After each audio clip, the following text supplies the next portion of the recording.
Bien, vamos a ver lo que es el enfisema pulmonar, ¿sí? El enfisema pulmonar, recuérdense que es una atrofia que hay a nivel alveolo capilar y los bronquios, o sea que hay un interior netamente, ¿no es cierto?, del parénquima pulmonar, ¿sí? Tiene características específicas del paciente, como por ejemplo el pecho de tonel, los dedos palillos de tambor.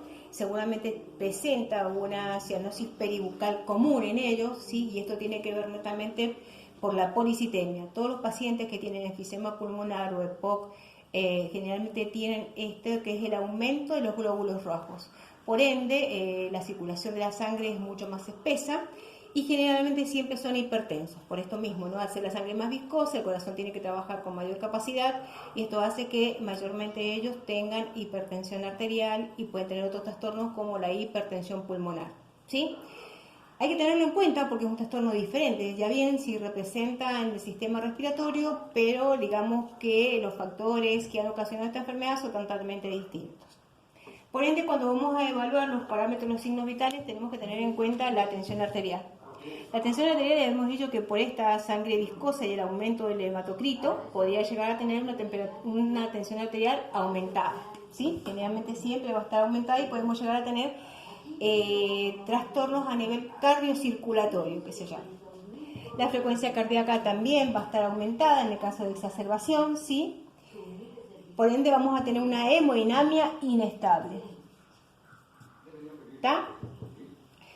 La frecuencia respiratoria tenemos que trabajar todo lo que es la dinámica respiratoria como el esquema que ya trabajamos, ¿sí? ¿Se acuerdan la esquemita de esa que hicimos con todas las flechitas? Vuelven a repetir todo el esquema. Pero acá vamos a prestar una gran atención porque sobre todo este paciente seguramente va a tener algo que los otros no tuvieron, como la ingurgitación yugular. Por esto justamente que yo les estaba planteando de la sangre viscosa. Va a tener galope, aumento de la frecuencia cardíaca, ¿sí? Va a tener obstrucción de las vías aéreas, disnea al esfuerzo, ¿sí?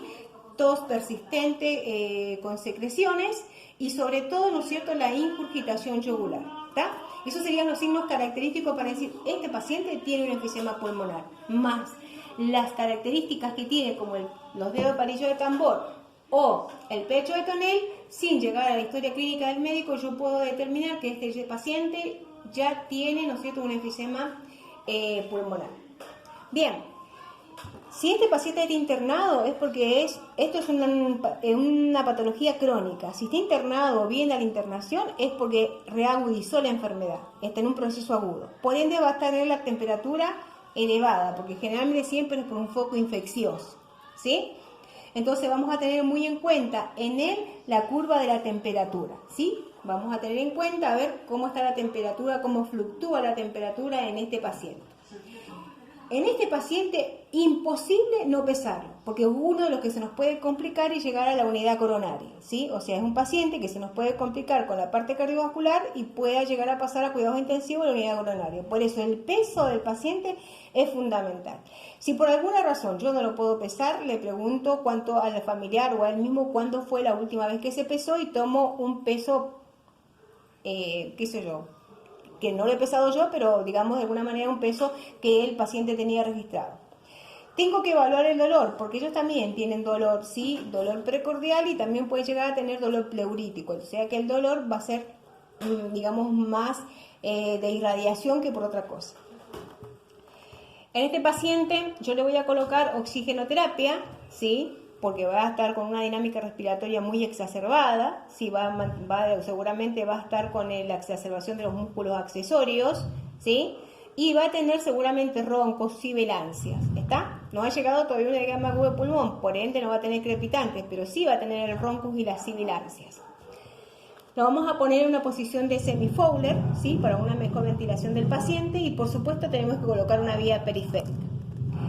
Tenemos que saber qué antecedentes tiene, si está tratada ese enfisema pulmonar, si está tomando medicación o no, es necesario saberlo, si ha dejado el tratamiento o no lo ha dejado, para ver de alguna manera por qué razón, ¿no es cierto?, se ha agudizado este trastorno crónico. Vamos a tener específicamente lo que es el control de ingresos y egresos, ¿sí?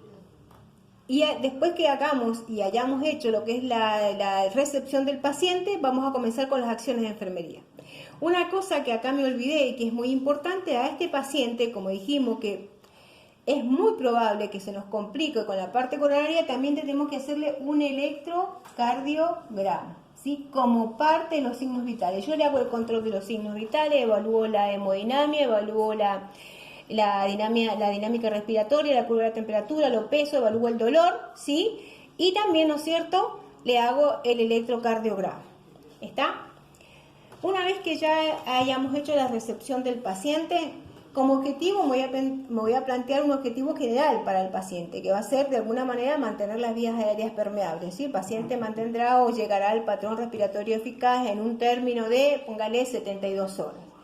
El objetivo del paciente, del enfermero, ¿cuál va a ser? Mantener las vías aéreas permeables, y ahí vamos a hacer un montón de acciones de enfermería para mantener esas vías aéreas permeables, ¿sí? Eso yo me voy a plantear en la planificación. Voy a mantener la termorregulación, porque este paciente tenía aumento de la temperatura, por ende voy a hacer un montón de acciones de enfermería para mantener la termorregulación. Voy a evaluar y disminuir el dolor, voy a evaluar la escala del dolor, ¿sí? Cómo está la escala del dolor, y según a eso voy a hacer acciones de enfermería para disminuir, ¿no es cierto?, ese dolor, o que el paciente mejore o maneje mejor el dolor, ¿sí?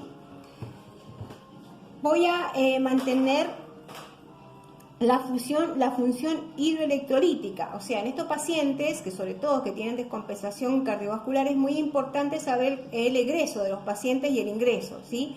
Que no vayamos a hacer una sobrecarga de líquidos y vayamos a pasar a este paciente que tiene, por ejemplo, una descompensación por un enfisema pulmonar, llegue a un edema agudo de pulmón. Por ende, ¿no es cierto?, tenemos que tener en cuenta cuánto ingresa y cuánto sale mediante la diuresis y todo lo que es la hidratación parenteral que vaya a indicar el médico. Tenemos que evitar complicaciones en este paciente, ¿sí? ¿Y cómo vamos a minimizar esas complicaciones? Y teniendo en cuenta los signos y síntomas, por ejemplo, de los trastornos que puede presentar. Como por ejemplo, este paciente puede llegar a presentar, ¿sí?, una acidosis respiratoria. Tengo que saber reconocer los signos y los síntomas de la acidosis respiratoria.